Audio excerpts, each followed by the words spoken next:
Bom, antes que me critiquem, chamando essa aula de hoje como uma aula de hagiografia, não estou fazendo nenhuma hagiografia do imperador, simplesmente eu tenho que falar sobre um chefe de Estado e de governo não, chefe de Estado do Brasil, que teve esse cargo durante 49 anos. Nunca ninguém, nem antes, nem depois, e nem no futuro, governará o Brasil por meio século. Então, essa influência foi muito forte. Eu espero poder demonstrar isso aqui. Na aula de amanhã, aí sim eu vou falar dos cidadãos comuns. Hoje é um caso excepcional e eu acho que é muito pertinente no Brasil de hoje a gente falar de um chefe de Estado que privilegiava a ciência e a cultura. Isso é uma coisa que desapareceu do cenário brasileiro. É bom que a gente relembre um pouco. Bom, então, hoje vamos falar de Dom Pedro II.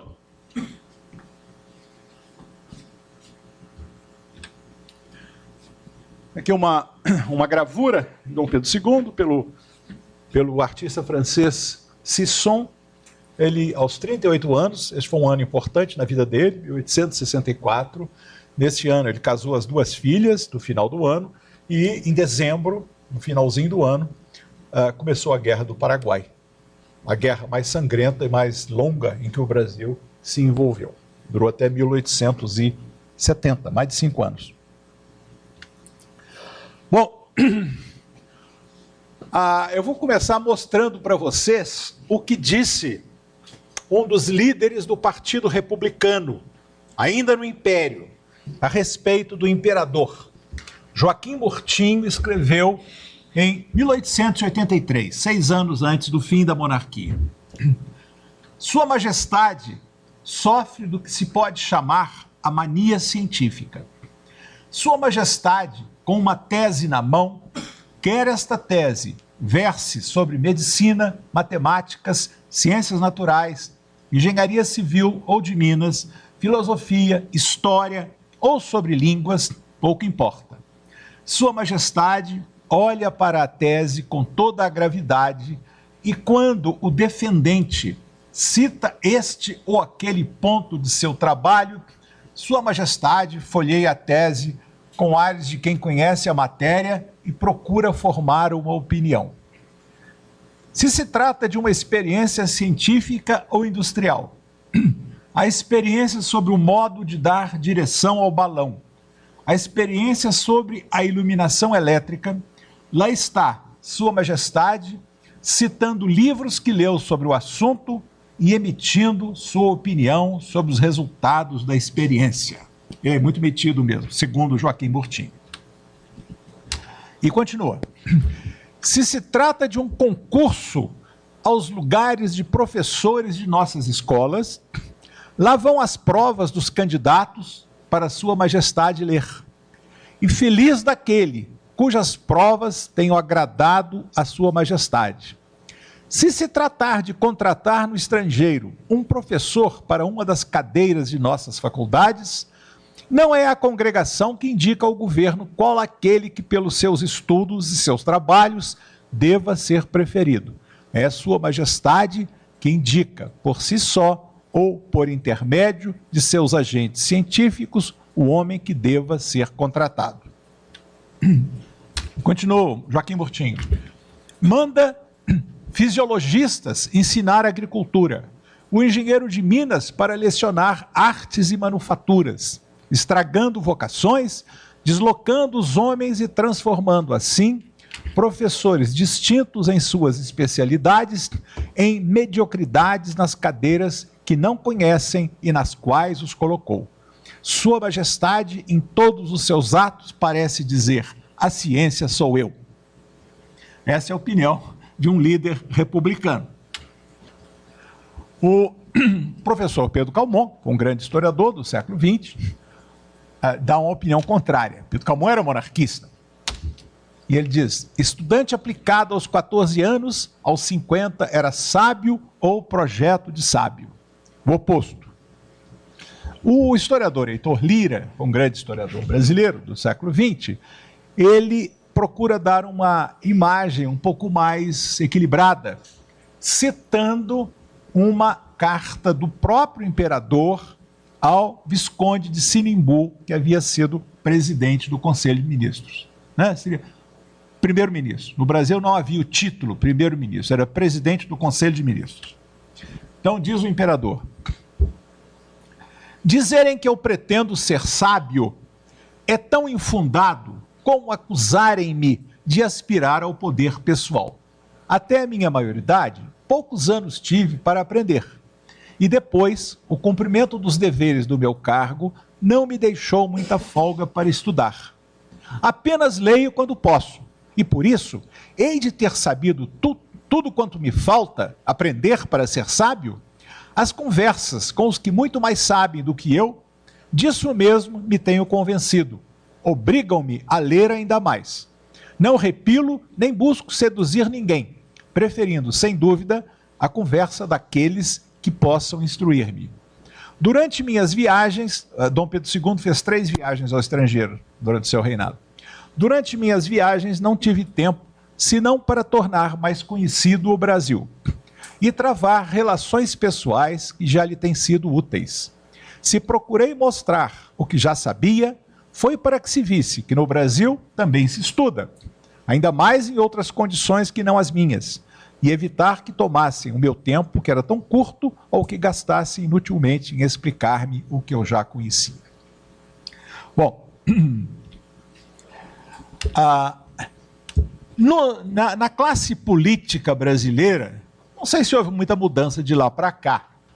A ignorância ou desprezo pela ciência era uma norma, que é confirmada por algumas notáveis exceções. Uma das mais notáveis está aqui, José Maria da Silva Paranhos, mais tarde Visconde do Rio Branco, e futuro pai do também futuro Barão do Rio Branco. José Maria da Silva Paranhos era professor de mecânica racional na Escola Central, que depois mudou de nome para a Escola Politécnica. Mas na sociedade como um todo, havia uma incompreensão total pela ciência. Aqui é um exemplo de um bilhete que está no arquivo do Museu Imperial, em Petrópolis, de Paranhos para o imperador, no início do governo do reinado dele, 1858, se não me engano.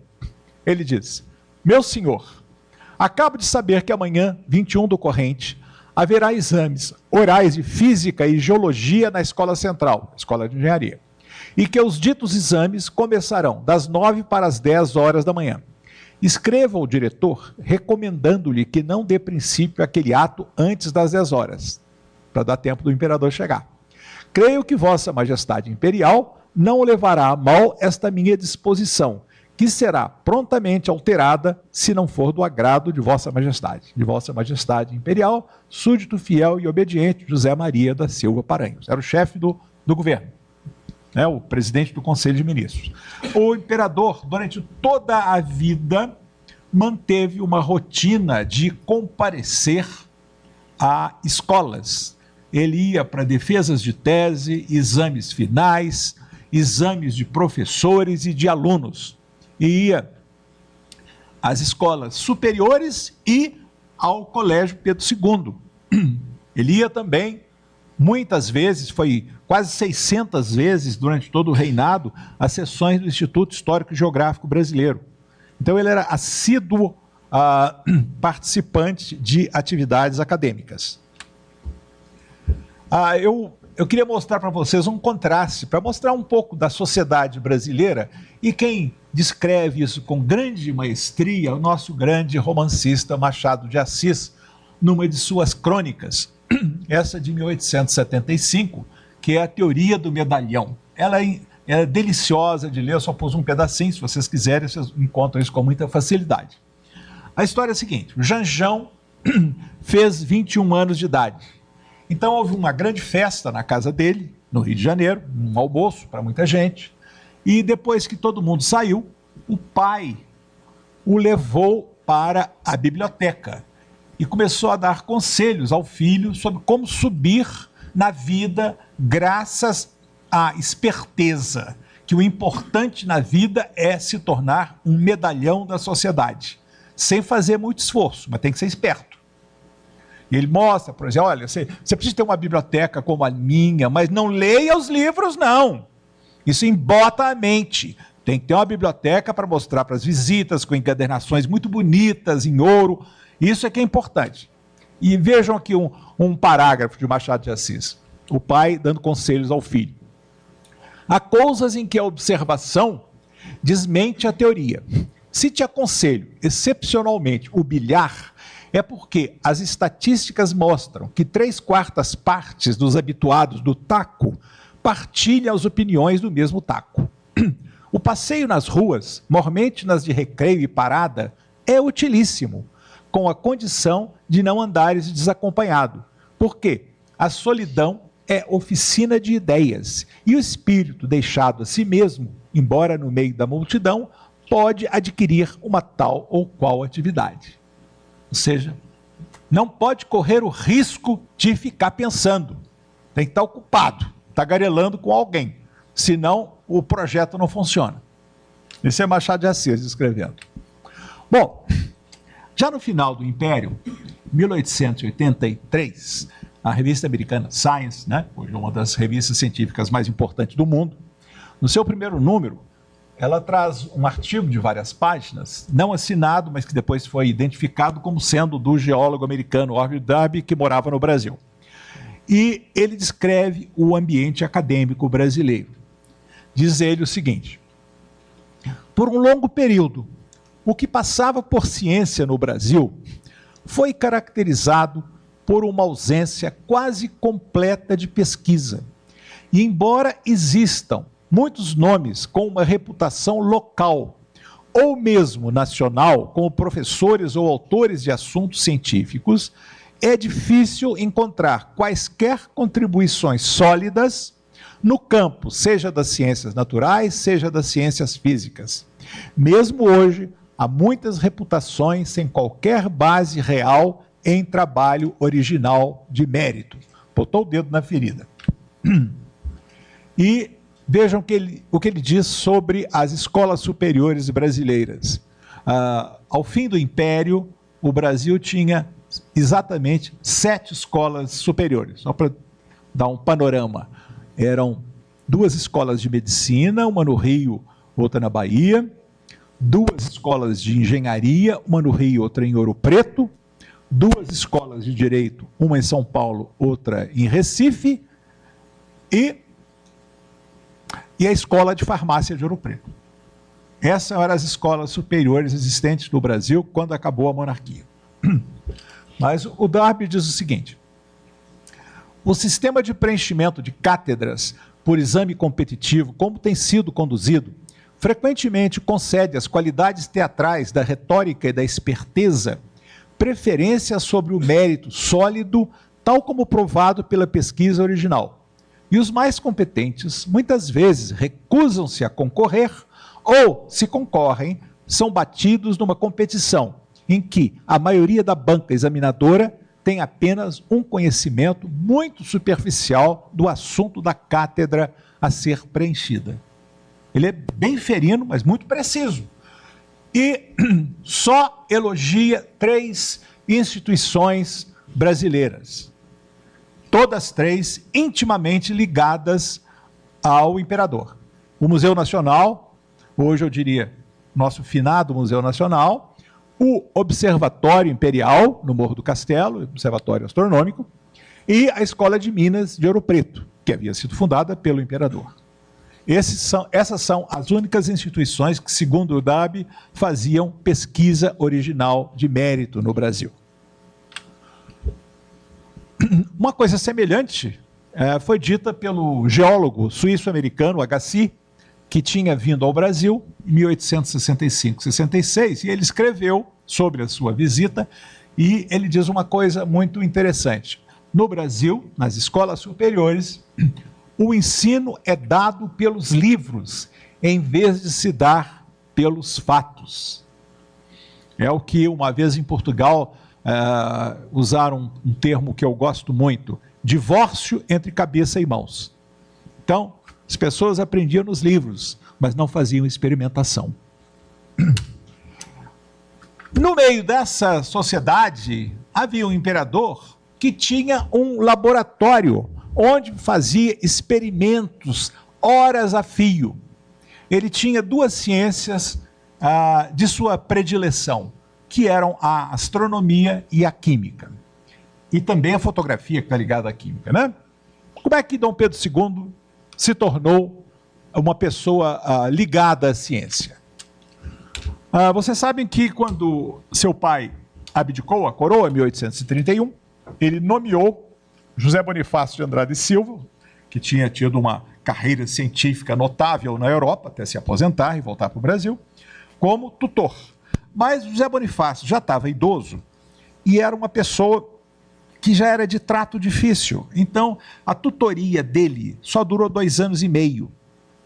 E logo a Assembleia Geral do Império retirou a tutoria de José Bonifácio e a entregou para o Marquês de Itanhaém, que era um homem muito competente. O Marquês de Itanhaém era bem mais novo que o José Bonifácio, era um homem muito afável, e ele tinha estudado em Coimbra, conhecia ciências e matemática muito bem. Muito bem. O Itanhaém contratou como professor de ciências do jovem Dom Pedro II, Alexandre Vandelli. Alexandre Vandelli era filho temporão do velho professor de História Natural e Química em Coimbra, Domingos Vandelli, que tinha sido professor do José Bonifácio. E o Alexandre Vandelli, mais tarde, veio a ser assistente de José Bonifácio em Portugal, no laboratório que ele dirigia em Lisboa.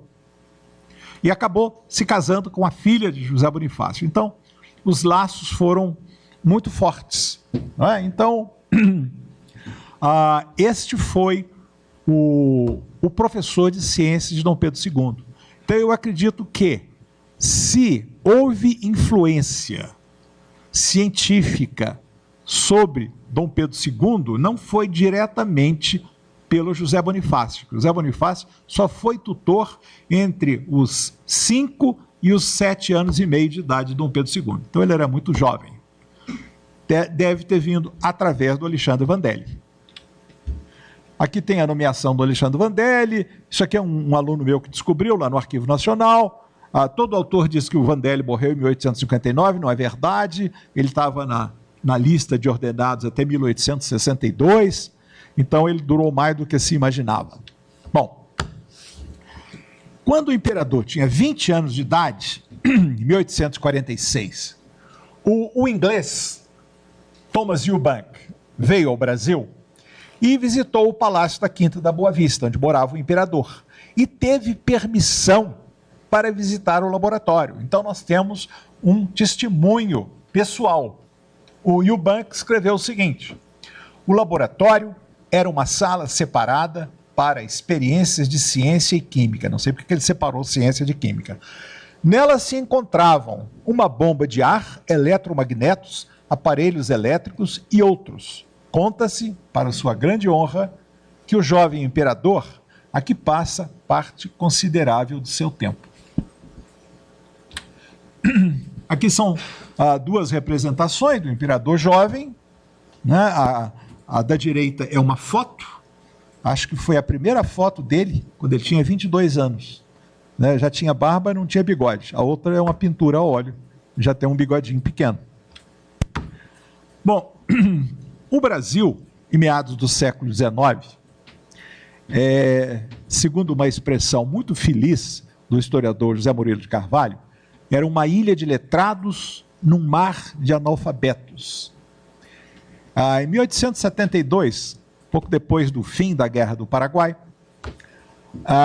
18,5% da população era alfabetizada. E o número de homens alfabetizados era muito maior do que mulheres. E entre os escravos, o analfabetismo era total, 99,9%. E como eu disse antes, até o fim do Império, só havia 7 escolas superiores no país.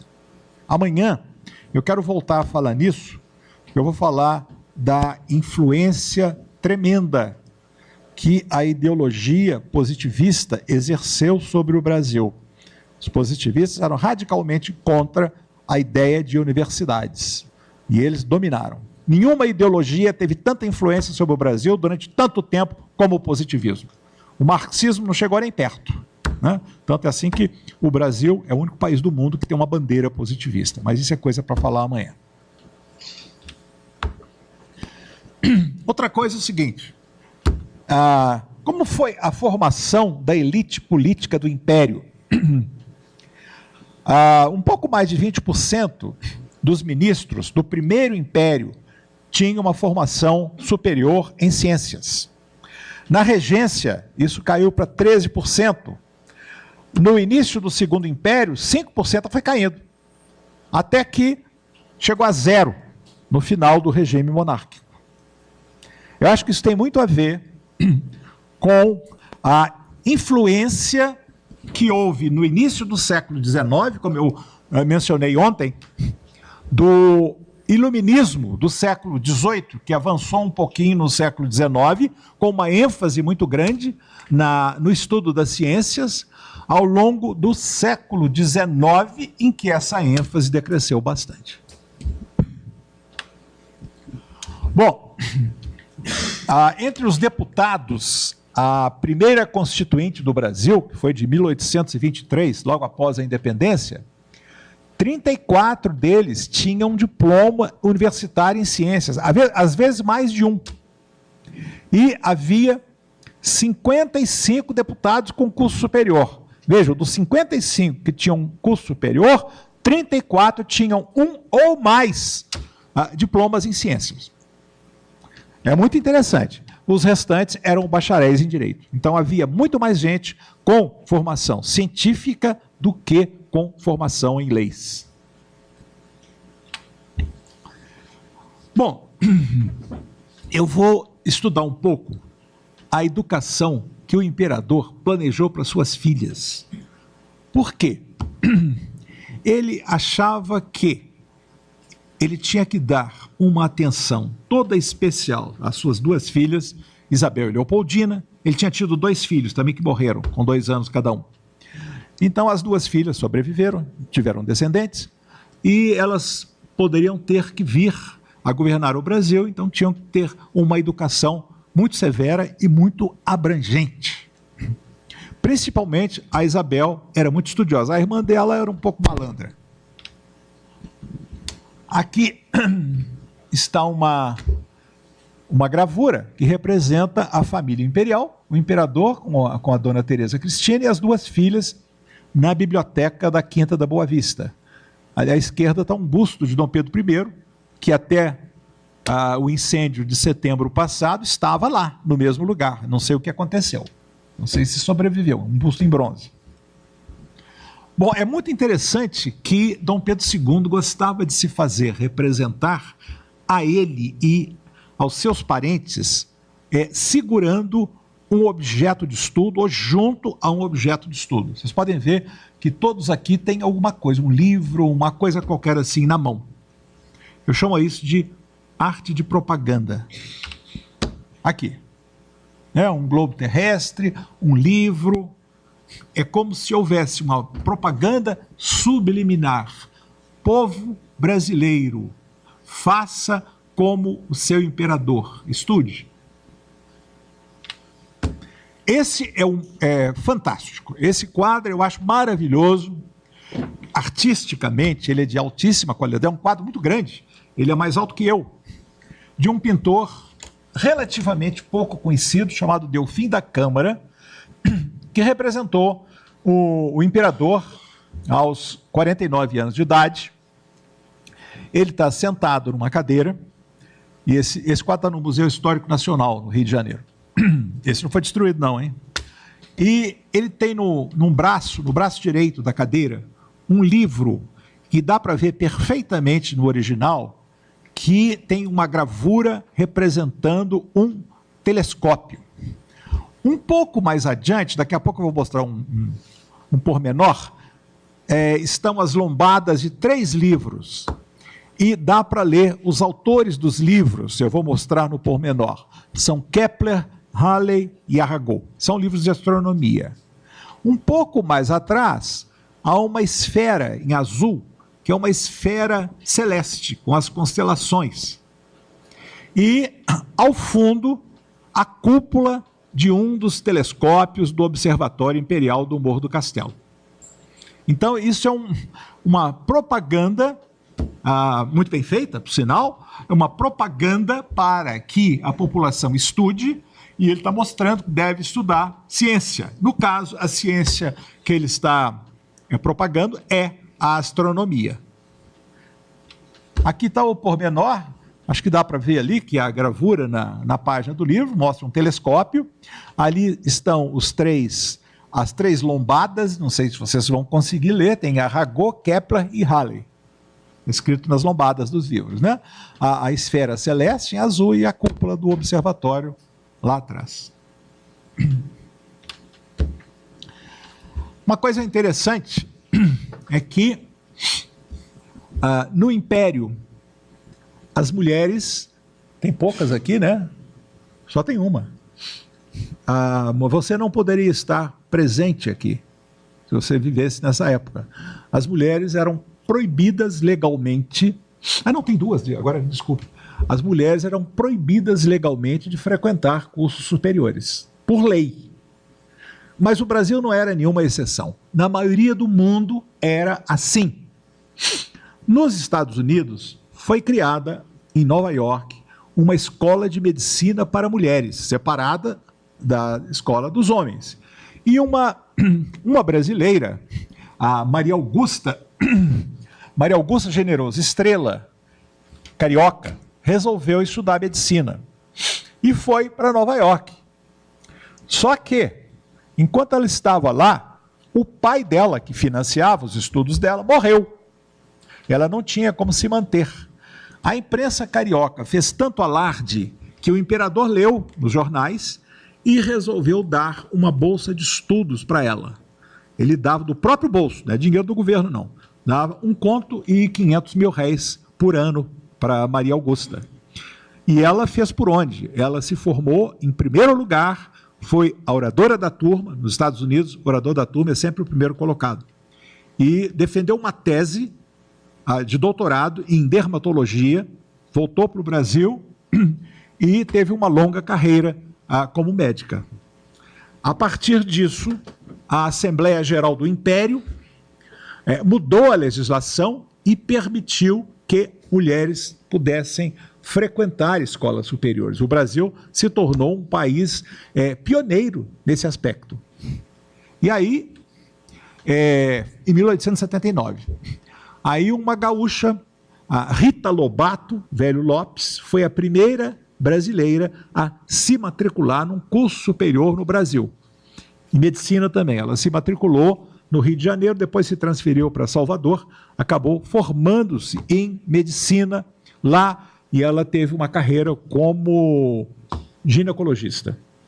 É até muito engraçado, as histórias são muito curiosas, porque tiveram que criar classes especiais para ela, porque não era admissível que uma mulher fosse ter aulas de anatomia junto com os colegas homens.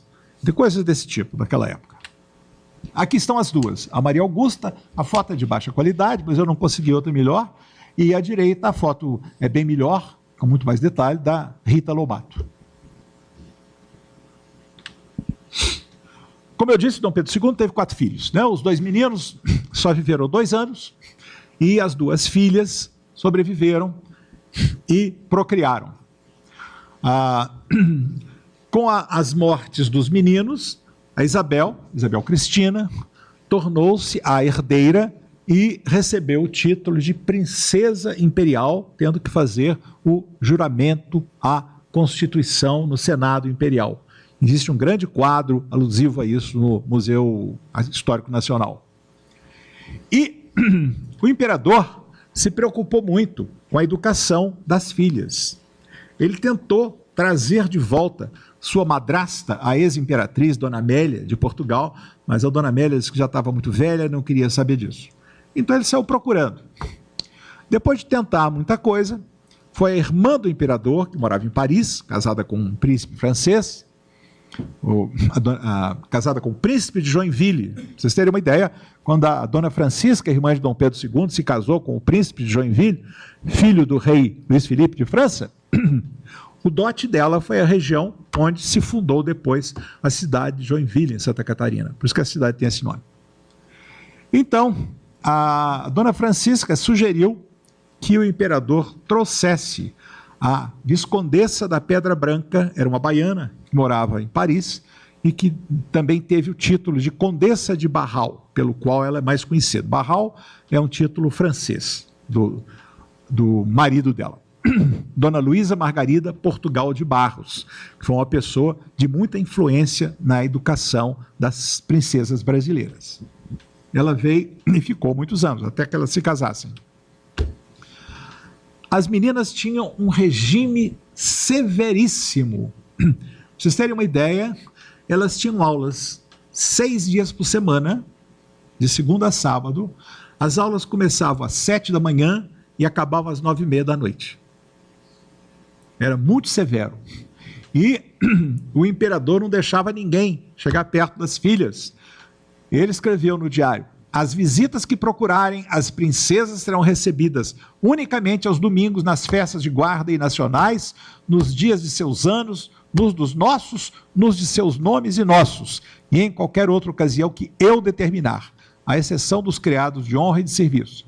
Só haverá férias em Petrópolis, onde talvez seja alterada a distribuição do tempo. Aqui estão as duas princesas, adolescentes. Elas não eram grandes exemplos de beleza, não. Principalmente a Isabel, né? A Isabel, com 16 anos, parece muito mais velha. Ela não parece uma moça de 16 anos. E aqui a Condessa de Barral, preceptora das princesas. Não era professora, era preceptora. Vejam o currículo que as meninas estudavam: português e sua literatura, francês, inglês, italiano, alemão, latim, que o imperador gostava de lecionar, ele mesmo, grego, álgebra, geometria, química, física, botânica, várias histórias, dividido por país e época, cosmografia, desenho e pintura, piano, filosofia, geografia, economia política, retórica, zoologia, mineralogia, geologia e às vezes mais algumas coisas. E a maioria das aulas era dada em francês, e essa era a língua em que eram redigidos os boletins e os horários escolares. Os professores eram a nata no Império, nas suas especialidades. E eu imagino que talvez o Alexandre Vandelli tenha sido professor. Alexandre Vandelli, como eu disse, foi professor do próprio Dom Pedro II. Pode ser que ele tenha dado aulas, porque quando ele faleceu, Isabel já estava com 16 anos. Pode ser que ele tenha dado aulas para ela, mas não sei. Eu tive a oportunidade de consultar o arquivo particular da família imperial em Petrópolis. O chefe da família imperial em Petrópolis foi muito amável, Dom Pedro Carlos de Orleans e Bragança, e me facultou usar todo o arquivo. Eles não jogavam nada fora, tem coisas com detalhes incríveis. E o meu objetivo era procurar o que houvesse de ciência. É curioso que talvez a ciência mais presente na educação das princesas fosse a química. Há muita coisa, supera mesmo tudo que havia das outras ciências. Bom, vocês sabem que a família imperial morava em São Cristóvão, no prédio que depois foi transformado como sede do Museu Nacional, e pegou fogo há pouco tempo. E eles iam de carruagem todos os domingos assistir missa na Glória. Quem conhece o Rio de Janeiro sabe que de São Cristóvão até a Glória é bem longe. E as meninas não podiam ficar olhando pela janela da carruagem, não. Então, tem um bilhete lá no arquivo que diz o seguinte, em francês: Missa na glória. O estudo do evangelho pode fazer-se na carruagem. Então, nada de ficar olhando pela janela. Aqui, bom, as princesas não tinham permissão para perambular pelo palácio, tampouco. Para elas falarem com o pai ou com a mãe, tinham que marcar hora e solicitar uma audiência por meio dos criados. Era muito complicado. Tem muitos bilhetes. Olha um aqui que eu mostrei aqui, ó, esse aqui em cima. Papai, mande-me, se puder, o caderno às 11h30 para eu poder continuar a tradução. Isabel Cristina. O pai respondeu no mesmo papel. Não posso. Se não acabou, acabe, que já teve tempo para tê-lo feito. Ele era muito severo. Tem um outro bilhete, esse não está a foto aqui, eu só copiei. Posso ir passear? O tempo está bom. Isabel Cristina. E o pai respondeu, vá passear, se não tirar tempo ao estudo. É impressionante, é cheio de coisas desse tipo. Agora, o documento que mais me impressionou foi este aqui. Quando eu peguei esse documento, ele está escrito numa mistura de português e francês. Eu olhei, é uma sequência de reagentes químicos usados em revelação fotográfica. E embaixo está escrito na letra de Isabel, papai, se me quiser fazer um grande favor, peça ao Silveira que procure isto para nós tirarmos vistas daqui do palácio. Se nós pudermos, o que acho que sim, não se ria de mim, Isabel Cristina. Quer dizer, uma linguagem de adolescente. Por que isso aqui é importante? É que foi a primeira vez que foi demonstrado que o imperador não era apenas um colecionador de fotografias, e ele deixou uma coleção imensa, que ficou na Biblioteca Nacional, se não me engano, 30.000 fotografias. Mas ele tirava fotografias e revelava. Com quem que a Isabel aprendeu que materiais são necessários para fazer revelação fotográfica? Com o pai. Então, o imperador era um soberano que não hesitava em sujar as mãos, enfiando as mãos em reagentes químicos para revelar a fotografia. Isso era um caso único no mundo no século XIX. Um chefe de Estado que fazia isso. Bom, tem muitas coisas interessantes. Ela estava estudando filosofia, então estudando silogismos. Eu catei esse aqui. Toda perfeição do espírito é um bem real. Ora, a ciência é perfeição do espírito. Logo, a ciência é um bem real. E os exames dela tem os boletins, tem as notas, tudo escrito em francês. Bien, assez bien, très bien, sempre em francês. E, às vezes, a própria mãe, a imperatriz, assistia e comentava. Tem um bilhete que diz, ela escreveu em italiano, ela era italiana, né? Hoje minhas filhas fizeram exame de química. Isabel, muito bem. E Leopoldina, bem. E vai por aí comentar quem assistiu. Aqui são os horários de aulas. Tudo em francês. Vocês podem ver. De 7 às 9h30. Ela tem segunda-feira e terça-feira. Tem de todos os dias, ao longo dos anos. Tudo isso. Uma variedade enorme de matérias. Tem um ali que fala, quer ver? Latim com o imperador. Não sei se é nesse que está. Não, não é nesse não, é um outro. Embaixo? Exatamente. De 7 às 7h30 da noite, latim com o imperador. Ele dava aula. Bom, curiosamente, no meio daquela multidão de documentos sobre química, não tem absolutamente nada a respeito da química orgânica, que era o ramo da química que estava se desenvolvendo extraordinariamente na Europa na época. É tudo de química inorgânica. Mas eu descobri uma coisa que eu achei muito interessante. A Isabel estava aprendendo a balancear equações químicas. Aqui estão as equações do jeito que ela escreveu. Eu tenho aqui na letra dela. Aqui é a letra dela. Esse é o bilhete. E aqui transcrito. Naquela época, nitrogênio era AZ, azoto.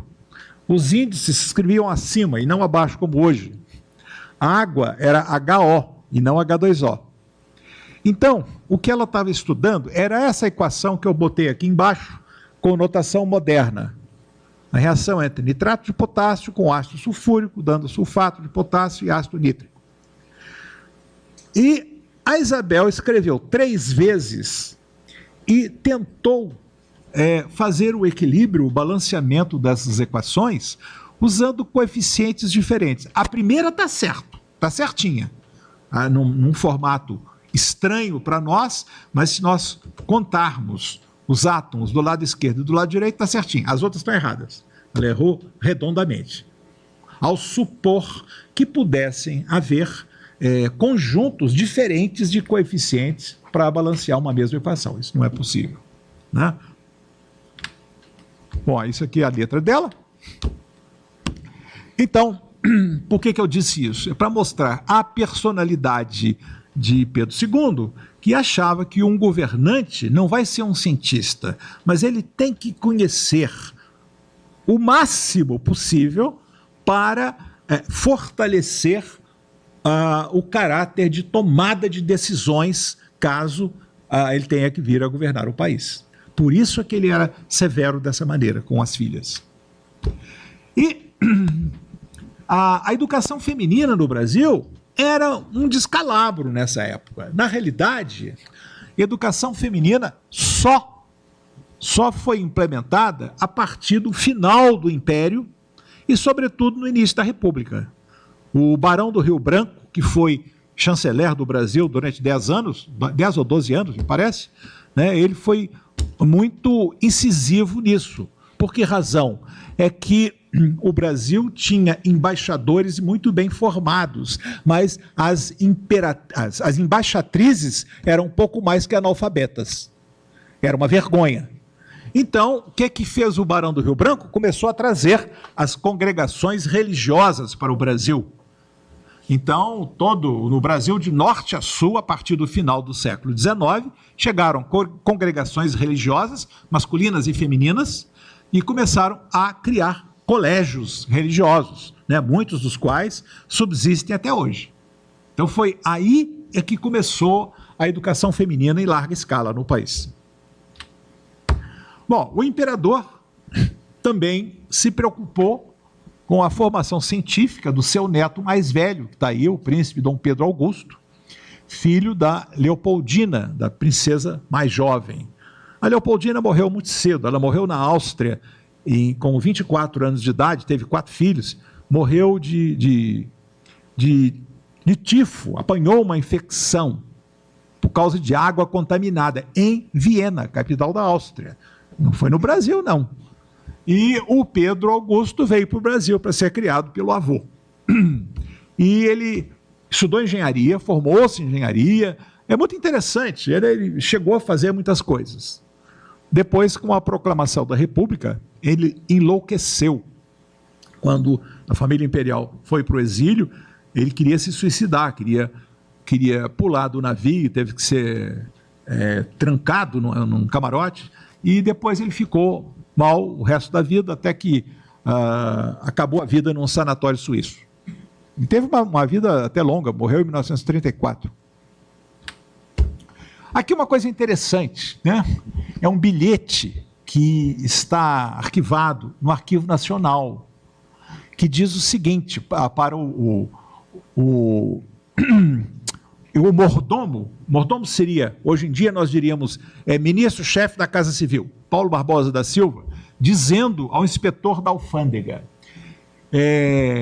solicitando que espeça ordens para que sejam despachadas com urgência 8 caixas chegadas a este porto do Rio de Janeiro pelo navio Charles Dupin do Havre, na França, com marcas CMC Casa Imperial no valor de 1.590 francos, contendo objetos e produtos para um laboratório químico para suas altezas imperiais. Eram as 2 irmãs, filhas do imperador. Então nós temos mais uma prova de que elas estudavam química em laboratório. Bom, quando acabou a Guerra do Paraguai, em 1870, o imperador resolveu tirar férias. Ele já estava no trono havia 30 anos, nunca tinha tirado férias. Pediu uma licença para se dirigir à Europa, foi pagando do próprio bolso, não foi com verba pública, não. Foi ele com a imperatriz. A imperatriz queria muito ver o túmulo da filha, que tinha acabado de morrer lá na Europa. Mas o imperador queria visitar cientistas e instituições científicas. Na Inglaterra, ele procurou Darwin, mas ele estava fora do país, e Darwin escreveu a um amigo o seguinte: o imperador fez tanto pela ciência que todo sábio lhe deve o maior respeito. Peço-lhe que lhe exprima da melhor maneira e com a maior sinceridade quanto me sinto honrado com o seu desejo de ver-me e quanto lamento estar ausente. Na Escócia, em Glasgow, ele visitou e conversou com Sir William Thompson, que mais tarde seria agraciado com o título de Lord Kelvin. E o imperador convidou Kelvin para vir ao Brasil como consultor dos trabalhos de lançamento do cabo telegráfico submarino. De fato, o Kelvin veio 3 anos mais tarde, veio mais outras 2 vezes. Ele veio 3 vezes ao Brasil. E uma coisa curiosa, em 1875, a Academia das Ciências de Paris admitiu 2 novos sócios estrangeiros, só 2, o Kelvin e Dom Pedro II. Ele chegou em Paris, a cidade estava arrasada, completamente arrasada.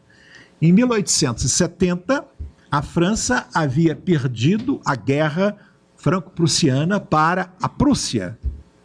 E os prussianos tomaram o castelo de Versalhes e Bismarck levou o rei da Prússia e o coroou imperador da Alemanha, imperador do Segundo Reich da Alemanha, logo no castelo de Versalhes. Foi uma humilhação terrível para os franceses.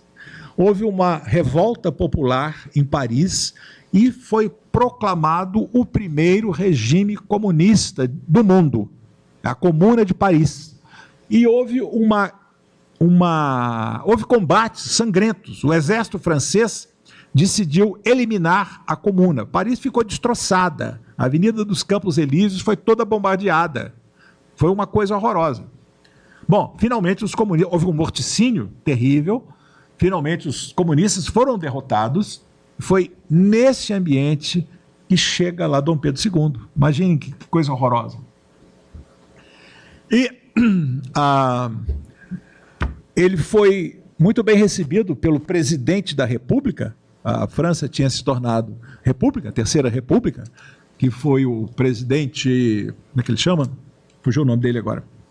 Que ficou tão agradecido por um chefe de Estado estrangeiro ter ido a Paris daquele jeito, que deu para ele de presente 2 imensos e magníficos jarros de porcelanas de Sèvres, desse tamanho assim, estão lá no Museu de Petrópolis até hoje. Bom, em Paris, o Pedro II queria visitar, na realidade, só cientistas. Pasteur, Claude Bernard, Berthelot, muitos outros, não, de várias especialidades, né? O Gobineau, que tinha sido embaixador de França no Rio de Janeiro, tinha escrito para ele: olha, vá lá, visite o Berthelot, que ele é uma pessoa muito interessante, etc. e tal. Bom, mas o cientista que mais impressionou o imperador foi Pasteur. Ele o visitou no seu laboratório, na Escola Normal Superior, e mais tarde deu a Pasteur uma importante condecoração do Império, que era a Ordem da Rosa.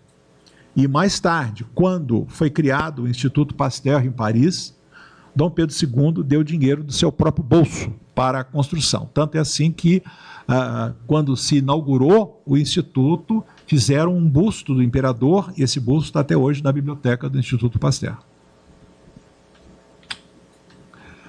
Na Faculdade de Medicina, que ele visitou também, ele assistiu a uma aula de Química de Wurtz, um químico francês muito importante, alsaciano, sentado junto com os alunos. E fez amizade com 2 patriarcas da química francesa, Dumas e Chevreul.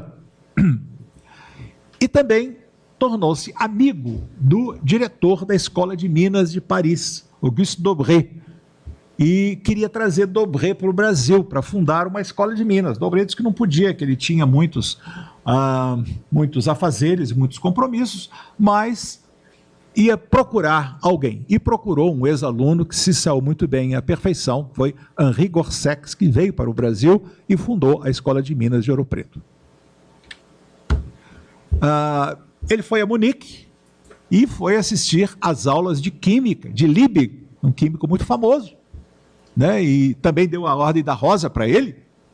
O Liebig tinha uma importância muito grande, porque ele passou a maior parte da sua vida numa pequena cidade alemã, Gießen, e ele instituiu uma nova maneira de se fazer ciência em laboratório.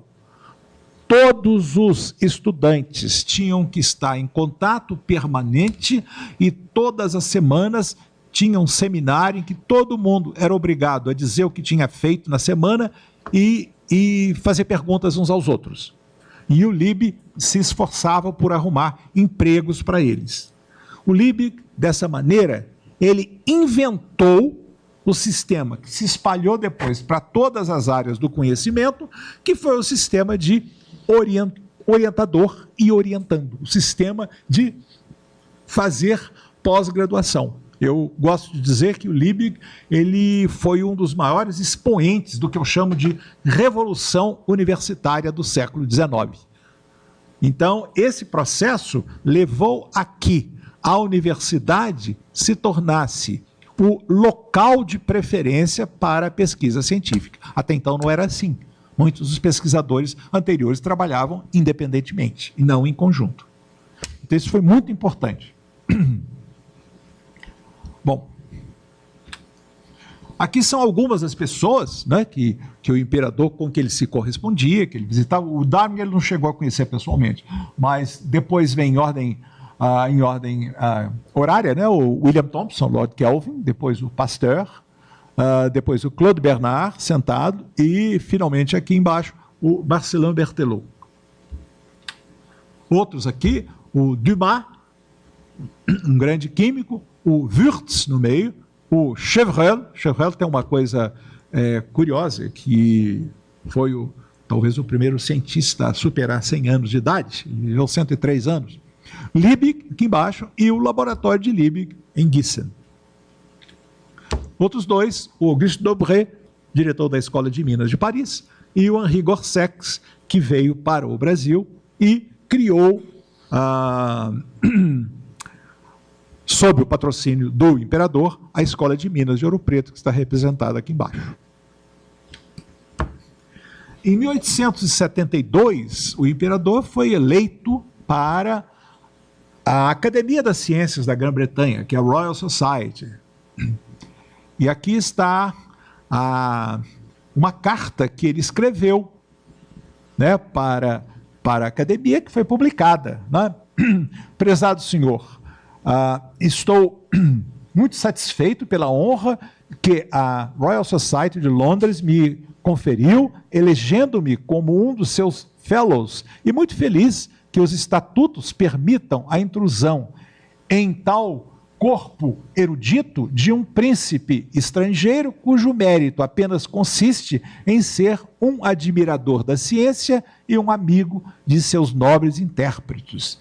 Rogo-lhe, senhor, apresentar meus cordiais agradecimentos a seus colegas, que eu me sinto orgulhoso agora de chamar nossos colegas. E é curioso, quando ele escrevia alguma coisa particular, não em função do cargo, ele costumava assinar o seu próprio nome, Pedro de Alcântara, e não Pedro II.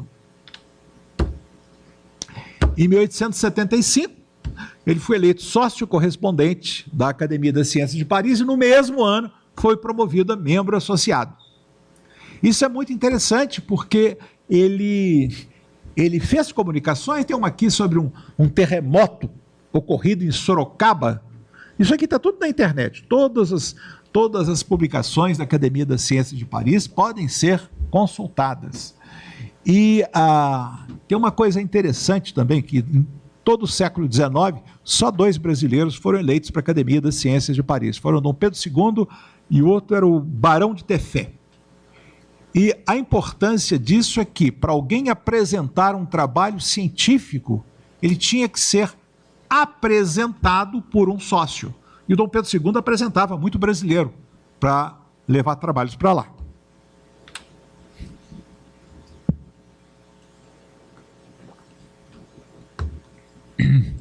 Aqui são rascunhos de cartas. O arquivo do Museu Imperial tem uma quantidade enorme.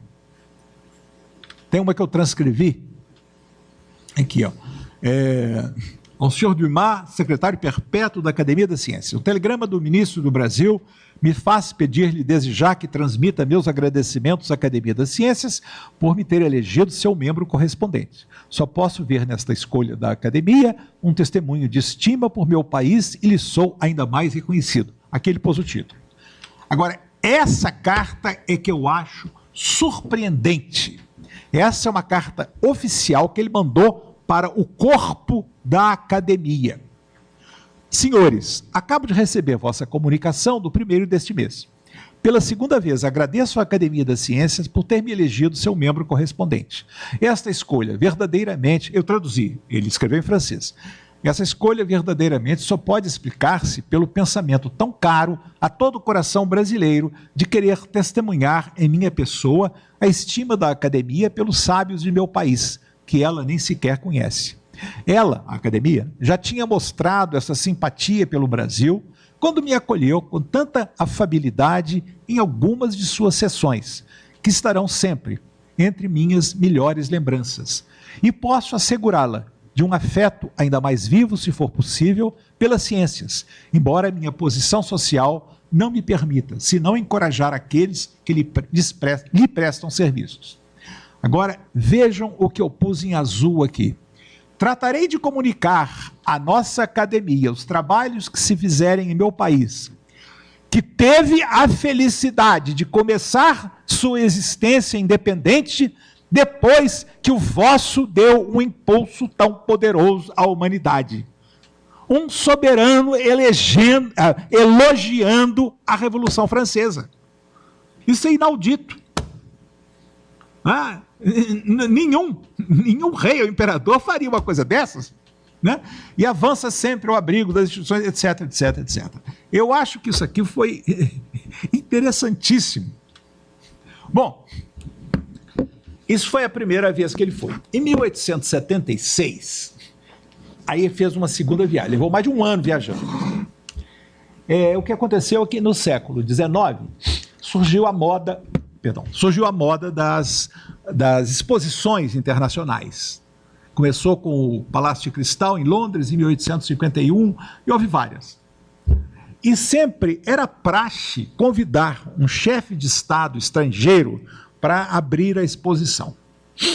Em 1876, o presidente dos Estados Unidos, que era o general Ulysses Grant, fez uma exposição para comemorar o centenário da Declaração de Independência dos Estados Unidos, na cidade de Filadélfia. Quem que ele ia convidar? Bom, o próprio país dele tinha acabado de sair da guerra mais sangrenta que houve no século XIX, em qualquer lugar. A Guerra Civil Americana matou mais que todas as guerras de Napoleão. Os países da América Latina viviam numa instabilidade terrível. Em todo o continente americano, o único país estável era o Brasil. Então o Grant convidou o imperador para ir lá. Foi com a imperatriz, rodaram o país todo. Tinha acabado de ser inaugurada a estrada de ferro ligando o Atlântico ao Pacífico. Eles foram até a Califórnia de trem, voltaram, passaram no Canadá. E, passando por Boston, o imperador conheceu pessoalmente um cidadão com que ele já se correspondia, porque ele se interessava por tanta coisa. E era um cidadão cuja mulher era surda e ele estudava problemas de surdez e de audição. chamava-se Alexander Graham Bell. Muito bem. Aí o imperador veio para Filadélfia e foi lá para a exposição de Filadélfia. Em julho, estava um calor insuportável. E o imperador estava lá, o Kelvin estava lá com ele. E eles estavam vendo os inventos. Tinha centenas de inventos expostos. E ninguém estava, os juízes não queriam nem olhar mais. Mas aí o imperador reconheceu no meio daquela gente o Bell, Alexander Graham Bell. Falou, professor Bell, o senhor está aqui, o que o senhor está fazendo? Ele falou, eu vim expor um invento que eu fiz. E o imperador, é? Eu quero ver, como é que chama o seu invento? Ele disse, telefone. Para que serve? Aí o Bell pediu ele para segurar o fone, ele foi a uns 100 metros de distância e leu um trecho de Shakespeare. E o imperador levou um susto e disse, céus, isso fala! E o telefone teve uma repercussão muito grande por causa disso. Tanto é assim que no ano seguinte, Dom Pedro II ganhou de presente de Bell, que fundou a companhia, Bell Telephone Company, uma linha que ligou as três residências imperiais no Rio de Janeiro, o Paço Imperial, na Praça 15, a Quinta da Boa Vista e a Fazenda de Santa Cruz. E aqui está o telefone de Dom Pedro II, que está lá no Museu Imperial de Petrópolis, vocês podem ver, está aqui o gabinete dele lá no Palácio Imperial, e vocês podem ver o telefone aqui na mesa à direita, e lá na janela a luneta astronômica dele. Olha lá. É um belo escritório, né? Bom, dos Estados Unidos ele voltou à Europa. Foi a vários países. Era muito engraçado que ele ficava só em hotéis de terceira categoria, porque ele que pagava. Mas aí os governantes mandavam tirá-lo de lá e o punham em hotéis de luxo às suas custas. Aconteceu isso em Londres, aconteceu em Viena, em vários lugares. Bom, aqui uma coisa muito interessante. Isso aqui saiu publicado na revista Nature. Essa nota, eu traduzi aqui. O imperador do Brasil, que está atualmente em Paris, tem comparecido assiduamente às reuniões de várias sociedades científicas. Na sexta-feira, ele esteve presente à reunião da Sociedade Zoológica. Foram lidas várias comunicações sobre peixes, insetos e vermes do Brasil. Ele também esteve presente à última sessão da Sociedade Geográfica de Paris. Um cavalheiro americano apresentou um trabalho sobre os pampas. Sua bajulação do imperador foi tamanha que Sua Majestade deixou o salão para mostrar sua desaprovação. Ele não gostava de puxar saco. Gente, eu estou falando tanto, se vocês quiserem me interromper, fiquem à vontade, por favor. Aqui é uma coisa muito interessante que eu descobri num livro de um indivíduo chamado Ernst Cohen. Esse Ernst Cohen foi um discípulo e sucessor de Van 't Hoff. Van 't Hoff foi o grande químico holandês que mais tarde foi para a Alemanha, né? Foi a primeira pessoa no mundo a receber um prêmio Nobel. O primeiro prêmio Nobel que foi dado no mundo em 1901 foi para ele, foi em química. Bom, mas o imperador estava lá na Holanda, em Amsterdã, e já tinha lido os trabalhos do Van 't Hoff, o homem que descobriu o princípio do carbono tetraédrico. Escreveu um livro chamado A Química no Espaço. Escreveu em francês, La Chimie dans l'espace. E o imperador falou lá com um professor holandês em Amsterdã que ele queria visitar o Van 't Hoff, que era professor na época na Escola de Veterinária de Utrecht. E foi lá. Chegou num domingo. A mãe do Van 't Hoff mandou que ele era muito jovem, mandou que ele fosse para a universidade e ficaram conversando muito. Agora vejam que coisa interessante. Aqui ele está falando só que o professor dizendo para o Van 't Hoff para ir esperá-lo, vou saltar isso aqui. O Cohen, o biógrafo do Van 't Hoff, escreve o seguinte, isso não é ufanismo brasileiro não, hein? No dia 23 de julho ocorreu a anunciada visita e nosso amigo o Van 't Hoff, demonstrou minuciosamente a Dom Pedro a teoria do carbono assimétrico com modelos hoje universalmente conhecidos. A ideia básica causou-lhe uma impressão tão profunda que ele perguntou a Van't Hoff se os modelos não poderiam ser postos no comércio como brinquedos para, dessa maneira, estimular o desenvolvimento precoce de conhecimentos químicos entre as crianças. Eu acho fantástico esse negócio. Isso aqui, eu vou mostrar o próximo, é o seguinte. O Pedro II gostava muito, ele lia de tudo, e lia muito os escritos do maior escritor francês da época, que era Victor Hugo. Victor Hugo era tanto romancista como poeta. E Victor Hugo tinha se tornado inimigo terrível do imperador Napoleão III. E foi exilado por Napoleão III. Durante todo o reinado de Napoleão III, ele viveu exilado. Então imagina que ele não devia ser nenhum admirador de imperadores. Quando caiu Napoleão III, Victor Hugo voltou para Paris e o imperador Dom Pedro II chegou lá e queria visitá-lo. E o Victor Hugo disse, eu não quero saber dessa gente. Mas muita gente conversou com ele e o persuadiu a receber Dom Pedro II. E ele foi à casa dele. E o Victor Hugo ficou tão encantado que deu a ele 2 presentes que estão hoje guardados no Instituto Histórico e Geográfico Brasileiro. Aqui à direita, um livro, A Arte de Ser Avô, e à esquerda, um retrato de Victor Hugo com seus netos, com uma dedicatória que para o imperador foi o maior elogio que ele recebeu em toda a vida. Aquele que tem por ancestral Marco Aurélio. Marco Aurélio foi o imperador romano filósofo. Isso para quem detestava imperadores, fazer um elogio desse é uma coisa impressionante. Então isso aí é muito pouco conhecido. Está lá no Instituto Histórico e Geográfico. Bom, esse é um ano muito especial, porque a Organização das Nações Unidas proclamou o ano de 2019 como Ano Internacional da Tabela Periódica, que está fazendo 150 anos. Ela foi feita pelo químico russo Dmitry Mendeleev. E ele previu, nas lacunas que deixou, não vou falar sobre tabela periódica aqui, acho que todo mundo já estudou quando estudou química, né? Ele deixou várias lacunas para elementos não conhecidos na época. A tabela de Mendeleev tinha 63 elementos, hoje são conhecidos 118, quase o dobro. E, então, foram sendo descobertos novos elementos.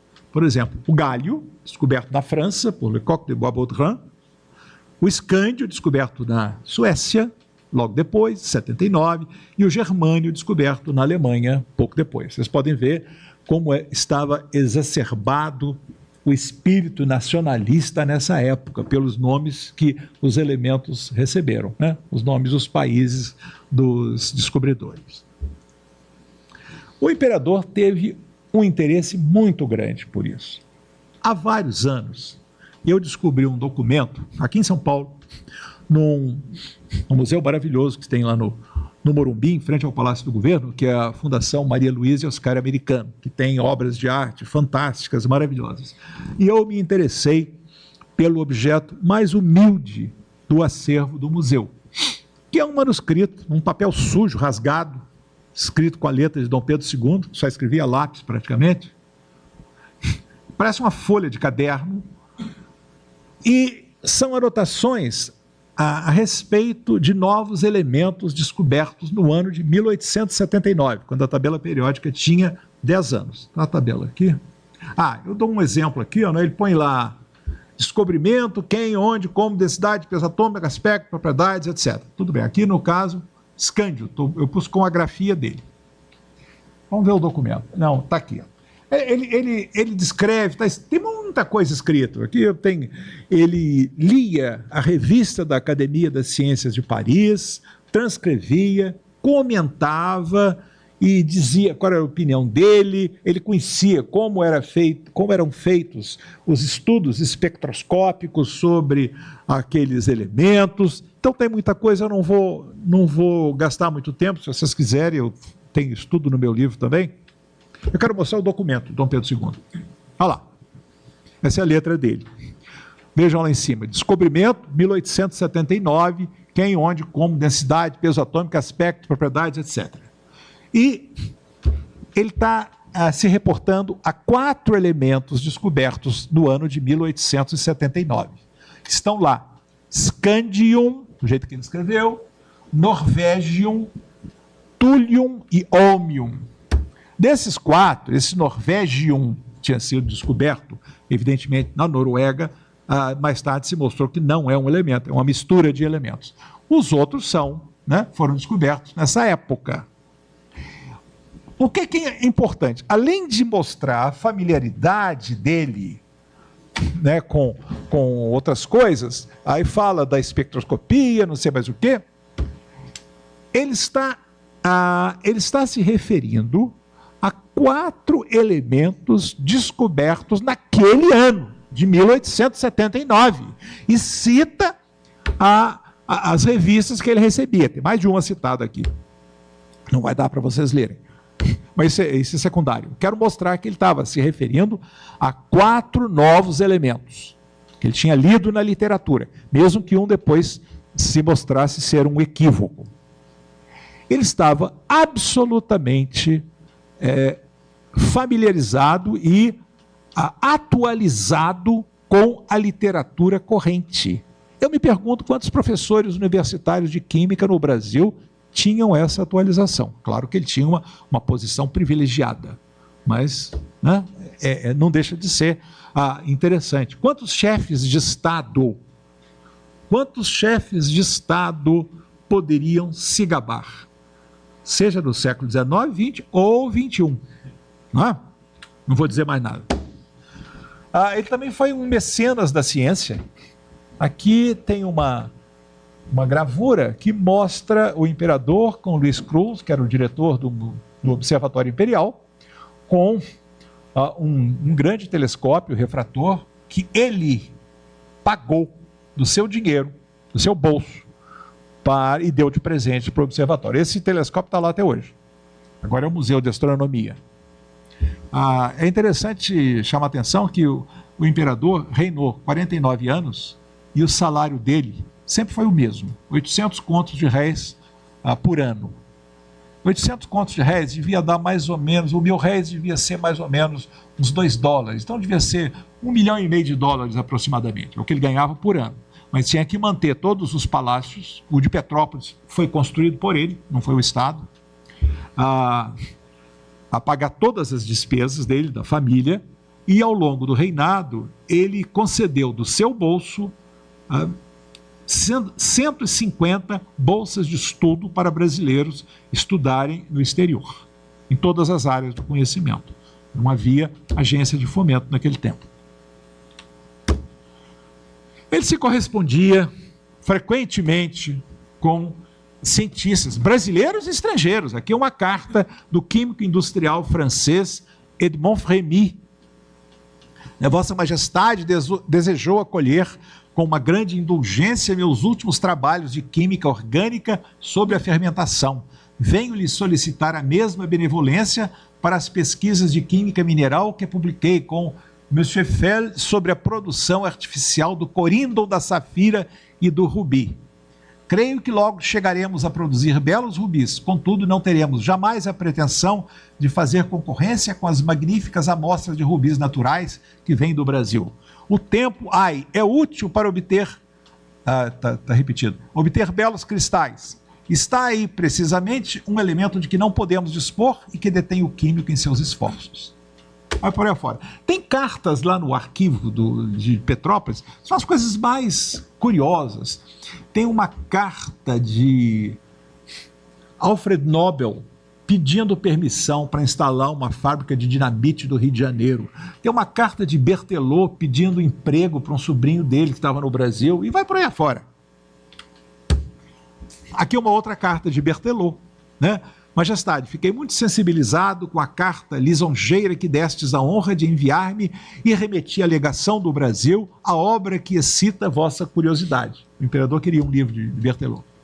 Espero que ela não vos pareça demasiado indigna do desejo que testemunhastes de conhecê-la. Queirai, majestade, vai por aí afora. Aqui uma coisa curiosa.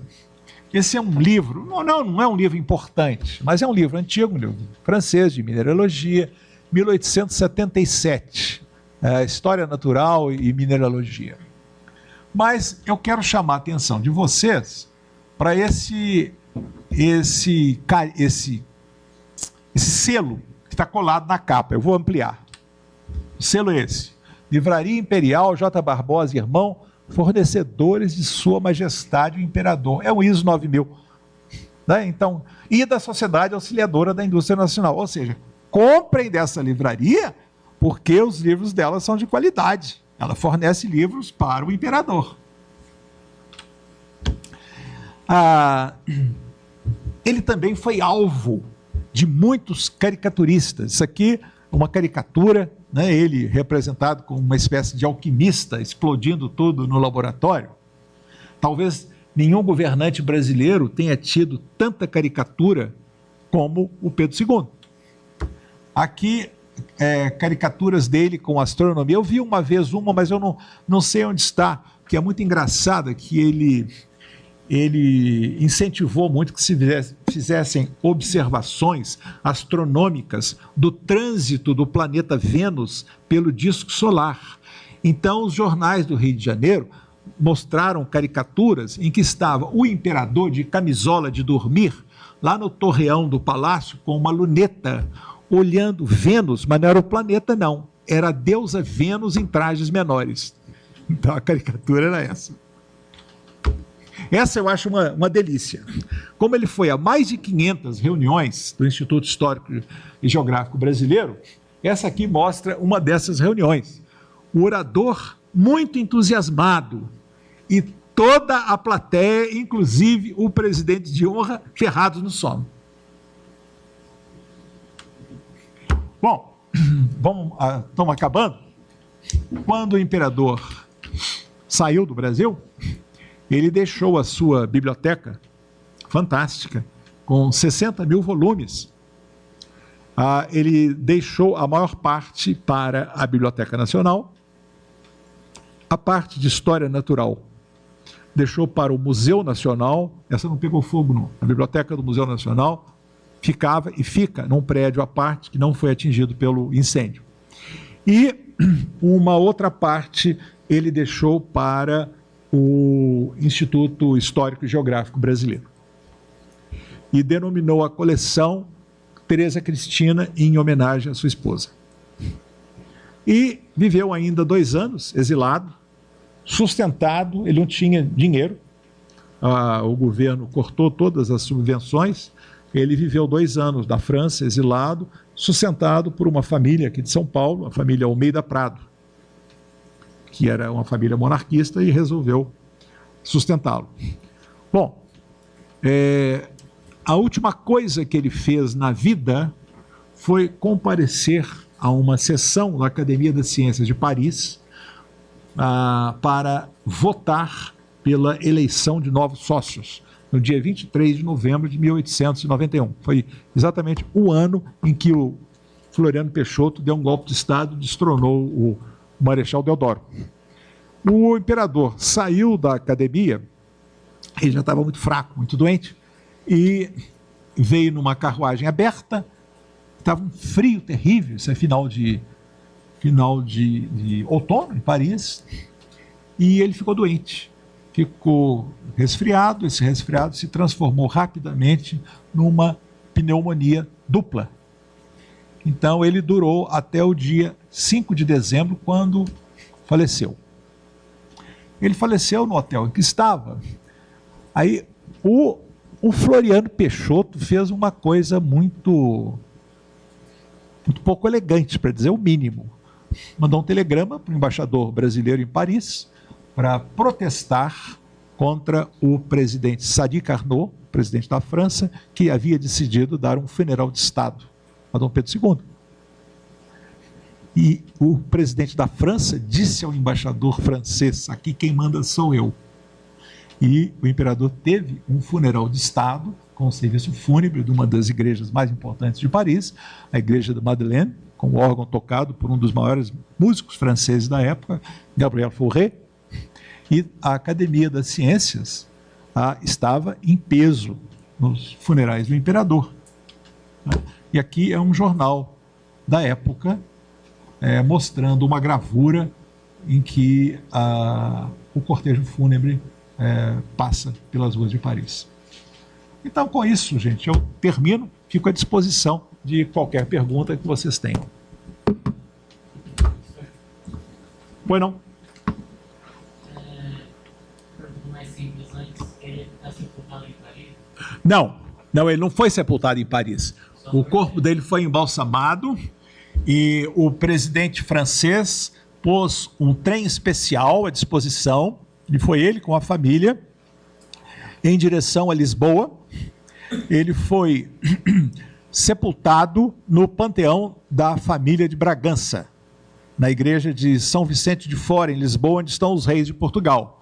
E ele ficou lá até, acho que 1921, foi 21, um pouco antes do centenário da independência do Brasil. Aí foi revogada a lei de banimento da família imperial, e os despojos dele, da imperatriz, foram trazidos e eles foram sepultados na Catedral de Petrópolis, onde estão até hoje, túmulos muito bonitos. E mais tarde, também a princesa Isabel, que também morava na França, a princesa Isabel e o seu marido também foram trazidos, estão lá na Catedral de Petrópolis.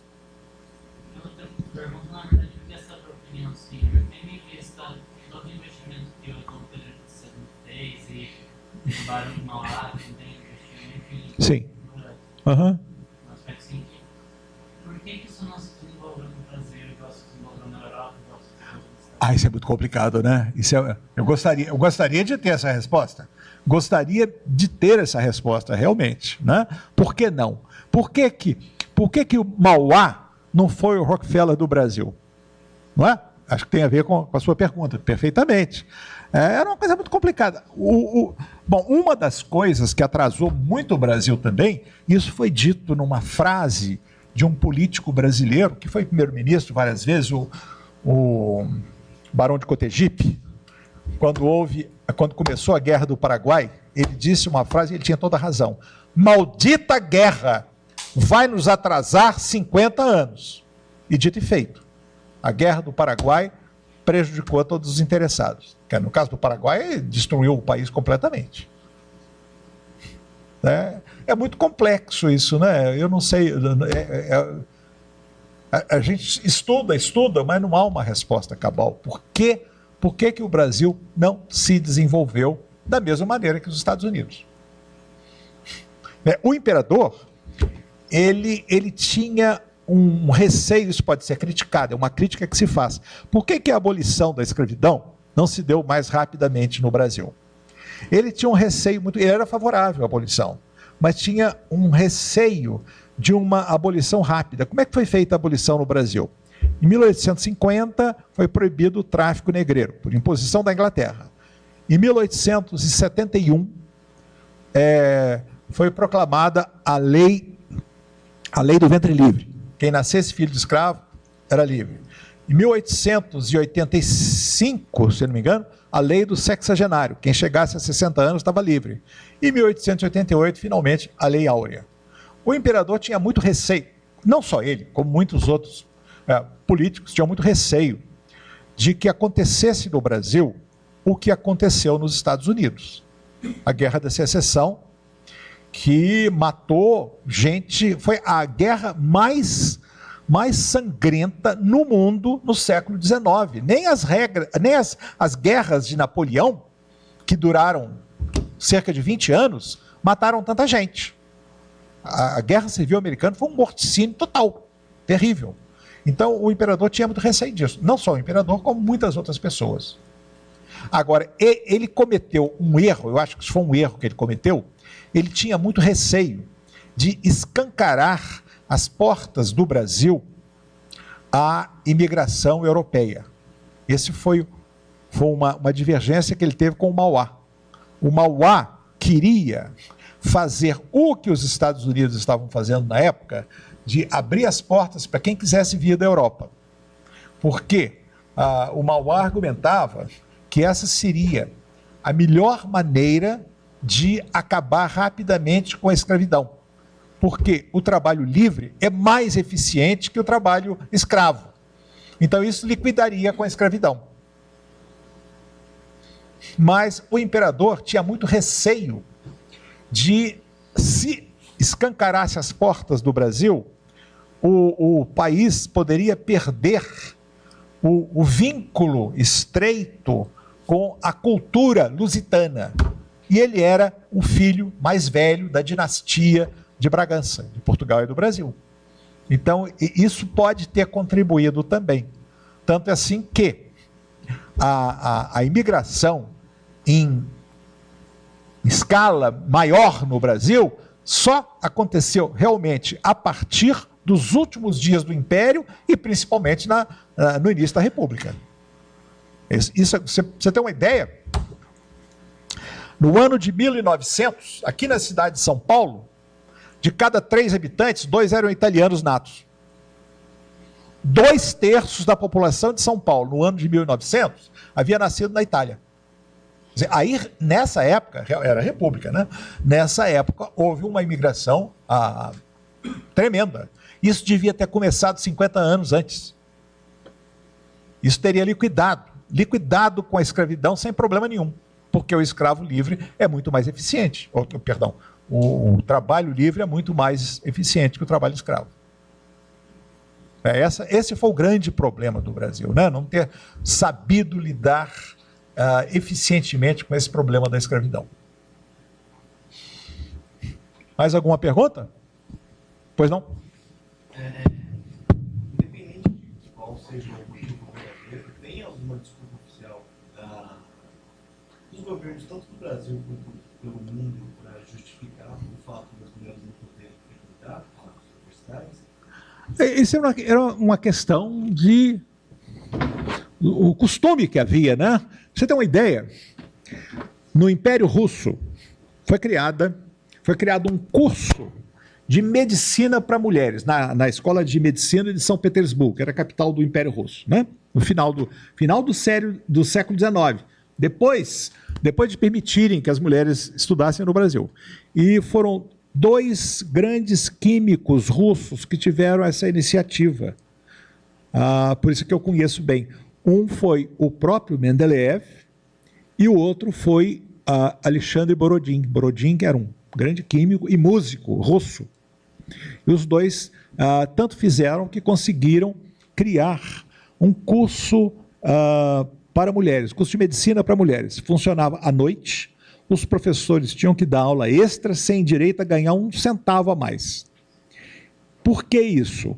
O Império Russo era muito opressivo e foi obrigado a permitir isso porque eles tinham muitas populações de origem islâmica que não permitiam que as mulheres fossem examinadas por um médico homem. Mas mesmo assim, depois de alguns anos, o curso de medicina para mulheres foi fechado na Rússia. Só foi reaberto depois da Revolução Comunista. Essas coisas são complicadas. Você ia dizer alguma coisa, Rony? Não? Ele lá atrás, desculpe. Na época em que ele começa a ser fotografado nas cores, se usava na fotografia, mas usa aqui é ótimo. Sim, claro. Não, eu não estou falando da técnica. Houve várias técnicas ao longo do século XIX, né? Claro. Uma controvérsia técnica da Guerra que começaram no Brasil. Sim, com o Florence, né? Hercule Florence. Exatamente. Isso procede por falta de investimento? Olha, não, isso foi completamente privado, né? Tem uma fotografia que, se não me engano, até hoje pertence à família imperial. Eu já vi em exposições uma fotografia pequena que o Hercule Florence fez do Paço Imperial, na Praça 15 de Novembro, no Rio de Janeiro, em 1840. Parece que foi a primeira fotografia feita no Brasil. Ele fotografou o prédio. Mas isso é sempre difícil de você estabelecer prioridades. Eu prefiro dizer que foi simultâneo com o que aconteceu na França. A diferença de 1 ano ou 2 não vai fazer muita diferença, não. Eu penso dessa maneira. Diga. Por favor. Sim. Gobineau foi uma pessoa execrável, né? Isso. E no importante, consigo contar esse período, houve uma possibilidade de um encontro entre ambos que não passou de um tempo de um café. Como é que é? Tem um artigo citado pela William Schwartz. Eles teriam tido um encontro rápido que não passou do tempo de um café. Com Dom Pedro II? Não, eles ficaram muito amigos.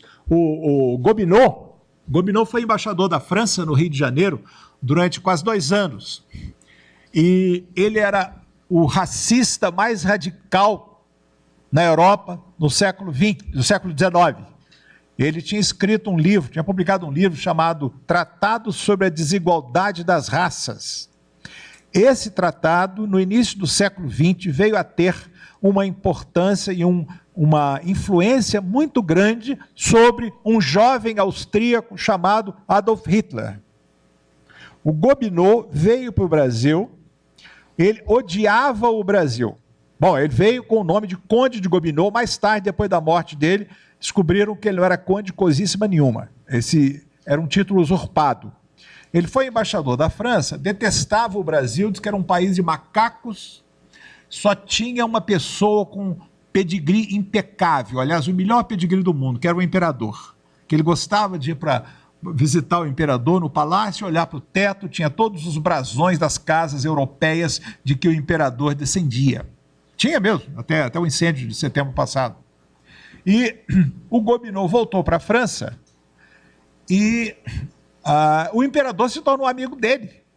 Ele escondia essas coisas do imperador, aparentemente, e ele era escultor. Existem no Brasil várias esculturas do Gobineau. Até um busto do imperador, lá no Palácio de Petrópolis, tem uma estátua grande assim, em mármore de Carrara, de uma deusa grega que o Gobineau fez, a deusa Mima. Ele estava precisando de dinheiro e o imperador encomendou essa estátua a ele e pagou. E quando o imperador viajou para a Europa, o Gobineau ia atrás dele, para todo canto, feito um cachorrinho. O imperador pagava as despesas. Então eles tiveram muito contato, não foi só um cafezinho, não. Um contato bastante longo. Mas é uma pessoa que não vale a pena perder muito tempo com ele, não, sabe? É um sujeito, eu acho, detestável. Mais alguém, gente? Fiquem à vontade, por favor. Sim?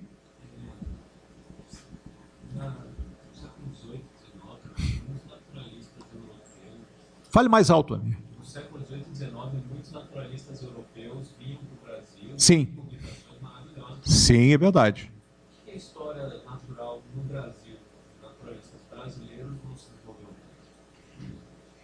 Não, houve levou algum tempo, né? Pra você ter uma ideia, a primeira vez que naturalistas estrangeiros vieram para o Brasil foi na comitiva da princesa Leopoldina em 1817, quando ela se casou com o príncipe Dom Pedro. Vieram com ela 2 naturalistas alemães, Spix e Martius. Antes disso, ninguém podia entrar, né? O Joseph Banks, presidente da Royal Society, não pôde desembarcar no Rio de Janeiro. Humboldt não pôde vir à Amazônia, foi ameaçado de ser posto a ferros. A partir de 1817, houve uma verdadeira enxurrada de estrangeiros, como você bem disse.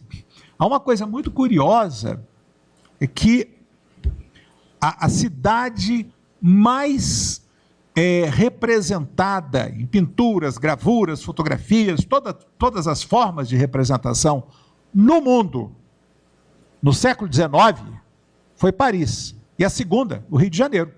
Mais do que qualquer outro lugar do mundo. Você encontra representações do Rio de Janeiro para todo canto, porque aquilo estava represado há tanto tempo que causou um fascínio, durou o século XIX todo.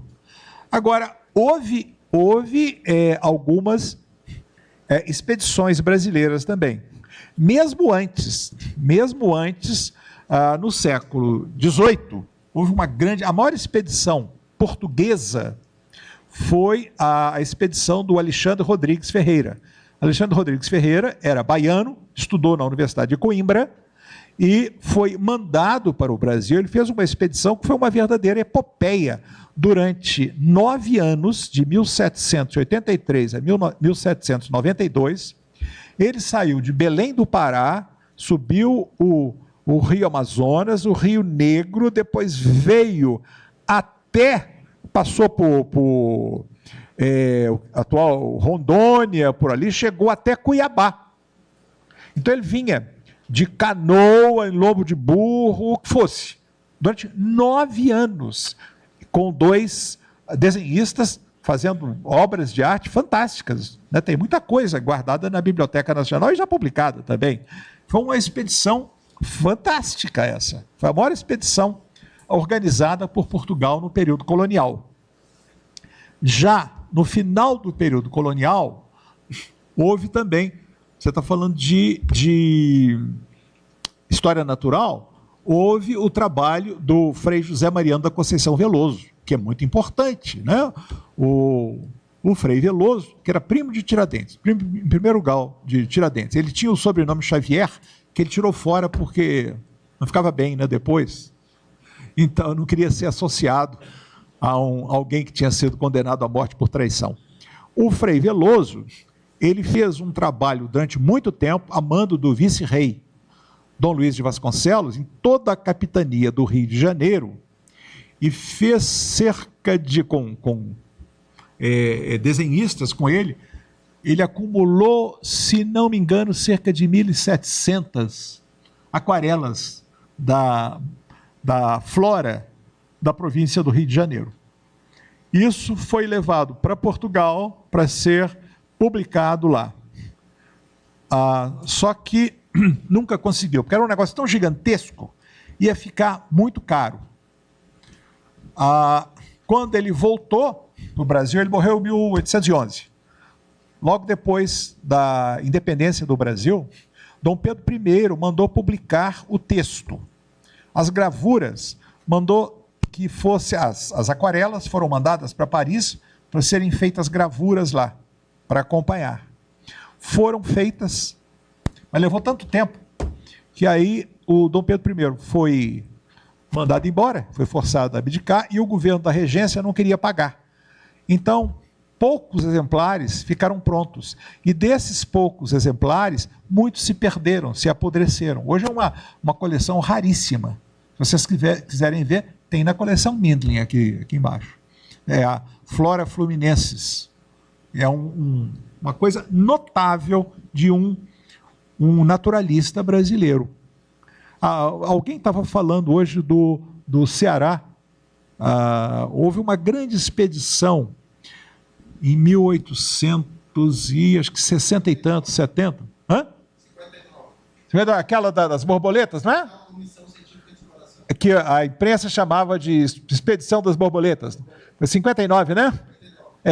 Inclusive, tinha vários naturalistas, como Freire Alemão, e um que era um naturalista muito importante, e que nós brasileiros, normalmente, nem pensamos nele como naturalista, que foi o poeta Antônio Gonçalves Dias, que era um naturalista de nomeada. Ele participou dessa expedição, que trouxe um acervo imenso para o Museu Nacional. Acredito que tenha se perdido todo com o incêndio. Obrigado, viu? Eu não lembrava da data. Mais alguma coisa? Diga.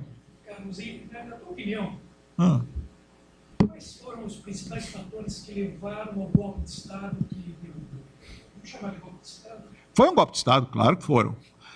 Olha, isso é uma coisa que eu quero falar muito amanhã, né? A importância do positivismo. Eu acho que, como eu disse, o positivismo, vou falar sobre ele amanhã, nem sempre se dá a importância que ele merece, a importância histórica que ele merece.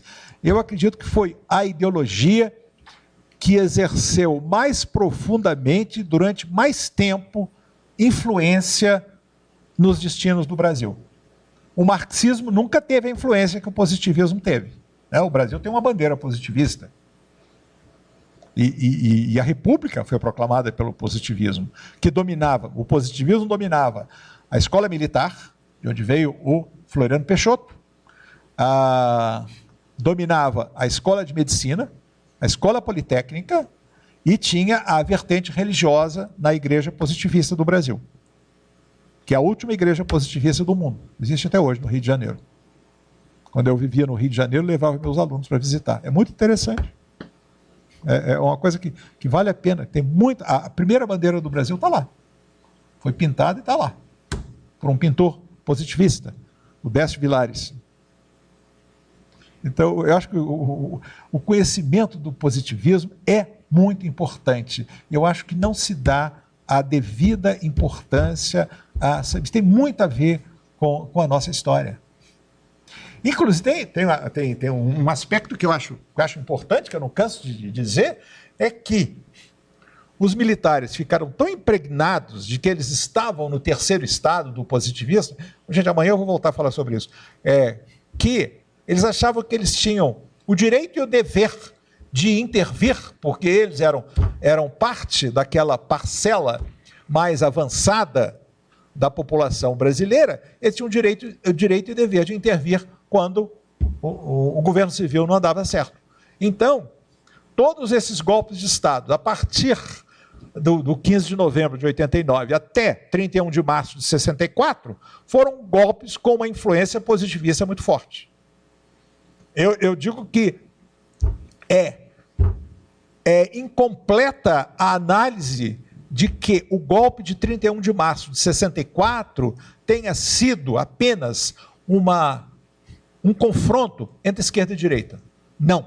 Tem muito a ver com o positivismo, que depois se consubstanciou na criação da Escola Superior de Guerra. O pessoal mais jovem aqui não sabe o que é isso.